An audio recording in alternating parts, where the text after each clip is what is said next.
ಅಂದರೆ ಬಂಡೆಗಳು, ಬೆಟ್ಟ ಗುಡ್ಡಗಳು, ಹಸಿರು ಬೆಟ್ಟಗಳು, ಇದರ ನಡುವಿನಲ್ಲಿ ನಮ್ಮ ಪಯಣ. ಇದು ಲಾಸ್ಟ್ ಅಲ್ಲ, ಇನ್ನೂ ಡೌನ್ಗೆ ಇಳಿಬೇಕು ನಾವು. ಬೆಟ್ಟದ ಮೇಲೆ ಇದ್ದೀವಿ, ಇನ್ನು ಬರೋದು ಲಾಸ್ಟ್ ಅಲ್ಲ. ಮತ್ತೆ ಇನ್ನೊಂದು ಸಲ ನಮ್ಮ ಫ್ರೆಂಡ್ಸ್ಗಳ ಜೊತೆಲಿ ಬಂದೇ ಬರ್ತೀವಿ. ಮಂಟಪಗಳು ಆಗಿನ ಕಾಲದಲ್ಲಿ ಒಬ್ಬರು ಅವ್ರು ಮಾಡ್ತಕ್ಕಂಥ ದೇವ್ರಿಗೆ ಅರ್ಪಿಸ್ತಕ್ಕಂಥ ಕೆಲಸದಲ್ಲಿ ತೊಡಗ್ತಾಯಿದ್ರು. ನಾವು ಅದರ ಹಳ್ಳಿನ ಹುಡ್ಕೋಕೆ ಬಂದಿದ್ದೀವಿ. ಓಕೆ ನೋಡಿ, ಯಾರೂ ಇಲ್ಲ. ಧ್ಯಾನ ಮಾಡೋಕೆ ಒಳ್ಳೆ ಜಾಗ. ಆದರೂ MH ಬಾಟ್ಲು ಬಿದ್ದಿದೆ ನೋಡಿ.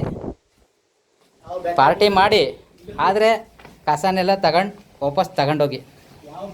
ಇಂಥ ಕಡೆ ಬಂದಮೇಲೆ ಪಾರ್ಟಿ ಮಾಡಲಿಲ್ಲ ಅಂದರೆ ನಾವು ಬಂದಿದ್ದಕ್ಕೆ ಸಾರ್ಥಕನೇ ಇರಲ್ಲ. ಅದು ಮುಖ್ಯವಾಗಿ ಬೇಕೇ ಬೇಕು. ಶಕ್ತಿ ಬರೋದು ಅದೇನೆ. ಬನ್ನಿ ಪಾರ್ಟಿ ಮಾಡಿ, ಆದರೆ ತಗೊಂಡು ಬಂದಂಥ ಕಸನ ಮತ್ತೆ ವಾಪಸ್ ತಗೊಂಡೋಗಿ. ನೋಡಿ, ಸೂಪರ್ ಪ್ಲೇಸು ನೋಡಿ.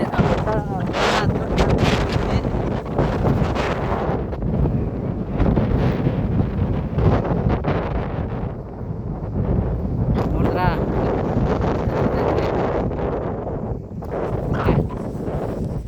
ನಾನು ಫ್ರೆಂಡ್ಸ್ಗಳ ಜೊತೆ ಮತ್ತೆ ಈ ಪ್ಲೇಸಿಗೆ ಬಂದೇ ಬರ್ತೀನಿ.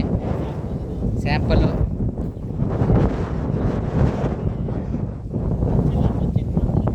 ಹಾಗೆ ನಮ್ಮ ಫ್ರೆಂಡ್ಸ್ಗಳಿಗೆ ನಾವು ಚೆಕ್ ಮಾಡ್ಕೊಂಡು ಹೋಗಿ ಕರ್ಕೊಂಡು ಬರೋದು. ಬೆಟ್ಟ ಅಲ್ಲಿಗೆ ಹೋಗೋ ದಾರಿ ಇದ್ದರೆ ಅಲ್ಲಿಗೂ ಹೋಗ್ತಿದ್ವಿ, ಆದರೆ ಅದನ್ನು ತಿಳಿಸೋದು ಯಾರೂ ಇಲ್ಲ. ಸದ್ಯಕ್ಕೆ ನಮ್ಮ ಕಣ್ಣಿಗೆ ಕಂಡಂಥದ್ದು ಅದ್ರ ಬಗ್ಗೆ ನೋಡ್ಕೊಂಡು ಹೋಗ್ತಾ ಇದ್ವಿ.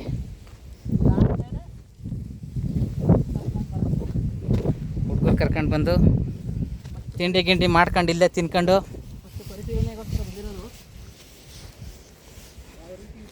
ನೀರು ನೋಡಿ, ನೀರು ಪೈಪು ಮೇಲ್ಗಡೆಗೆ ಬಂದಿದ್ದಾರೆ.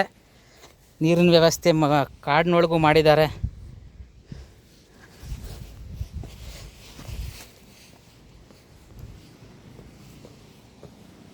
ನೋಡಿ,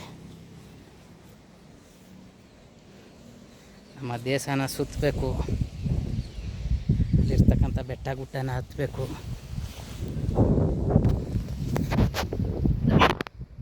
ಅಲ್ಲಿಂದ ನಿಂತ್ಕೊಂಡು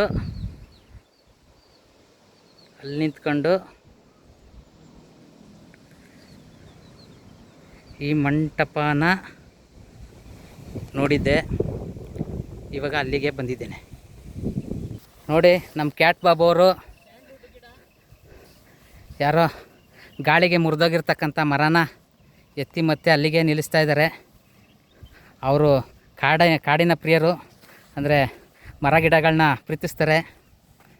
ಡ್ಯಾಮೇಜ್ ಆಗಿರೋದು ಅಲ್ಲೇ ರೆಡಿ ಮಾಡಿಬಿಡ್ತಾರೆ. ಓಕೆ ಬಾ.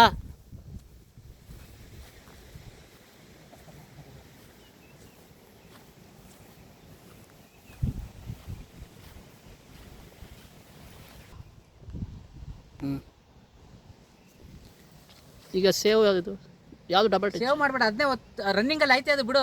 ಈಗ ನೀವು ಸ್ಟಾಪ್ ಅದು ಆತೋತಿದ್ರೆ ಆಫ್ ಆಗೋಯ್ತದೆ. ಸೇವ್ ಆದಂಗೆ ತಾನೆ. ಸೇವ್ ಆದ